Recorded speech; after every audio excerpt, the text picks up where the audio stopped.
नाश्ता सेंटरसारखा मऊ लुसलुशीत उपमा सगळ्यांना आवडतो. आज आपण मस्त मऊ लुसलुशीत असा टोमॅटोचा उपमा पाहणार आहोत.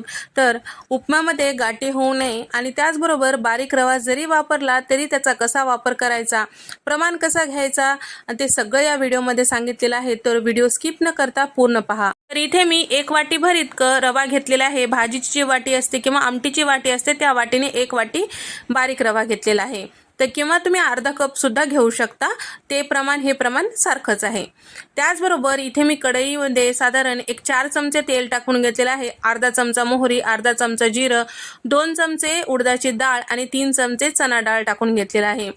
7 ते 8 कढीपत्त्याची पानं, थोडीशी कोथिंबीर यामध्ये टाकून घेतलेलं आहे आणि 2 हिरव्या मिरच्या मधोमध कट करून यामध्ये टाकलेला आहे. सोबतच इथे मी 1 वाटीसाठी साधारण मध्यम आकाराचे 2 टोमॅटो छान पिकलेले लाल असलेले चौकोनी फोडी चिरून घ्यायचं. आता हे सगळं फोडणीचं साहित्य 1 मिनिट परतून घ्यायचं आणि सोबतच 1 चमचा भर इतकं लसण ठेचून यामध्ये टाकायचं. सोबतच यामध्ये टाकत आहे साधारण 1 पाव चमचा इतकं ओवा हातावर चुरून मग या फोडणीमध्ये टाकायचं. ते सुद्धा छान असं व्यवस्थित मिक्स करून घेतल्यानंतर जे घेतलेलं रवा आहे ते यामध्ये टाकून घ्यायचं. वेगळं आपल्याला गरम करत किंवा परतून घ्यायची गरज नाही. या फोडणीमध्ये परतवायचं म्हणजे रव्याला छान खमंगपणा येतो. मग उपमा खातेवेळेस त्याची चव रव्याला येते. तर या ठिकाणी आता या पद्धतीने छान असं 1 मिनिट परतून घ्यायचं आणि सोबतच याला जेवढं मीठ लागतं तेवढं मीठ सुद्धा टाकून घ्यायचं. तर या ठिकाणी हे छान असं फोडणीमध्ये परतवते वेळेस रवा हलकासा रंग चेंज होतो आणि रव्याला छान असं मोकळेपणा येते, म्हणजे यामधला ओलावा निघून जातो. त्यावेळेस समजायचं की आपला रवा छान भाजला गेलेला आहे. तर पाण्याचं प्रमाण कसं ठरवायचा, तर बारीक रवा असेल तर 1 वाटी रवा असेल तर 2 वाटी पाणी घ्यायचं. ते प्रमाण बरोबर आहे. थोडंसं जाडसर रवा असेल तर आणखीन अर्धी वाटी पाणी जास्त टाकू शकता. तर याच पद्धतीने तुम्ही 10 जणांचा उपमा असेल तरी सहजपणे करू शकता.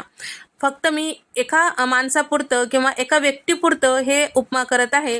तर तुम्ही हे प्रमाण ठरवून जास्ती जणांना सुद्धा करू शकता. फक्त कढई घेते वेळेस थोडीशी मोठी घ्यायची म्हणजे आपल्याला छान असं व्यवस्थित मिक्स करता येतो.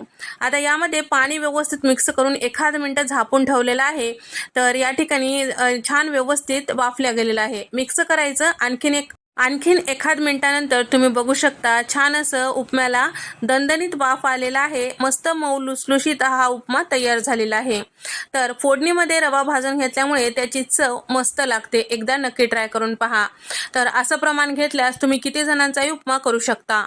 तर टोमॅटो आपण तेलात परतून घेतलेलं होतं, रवा सुद्धा तेलात परतून घेतलेलं होतं. त्यामुळे काय होतं, मस्त थोडीशी आंबट अशी चव या उपम्याला येते.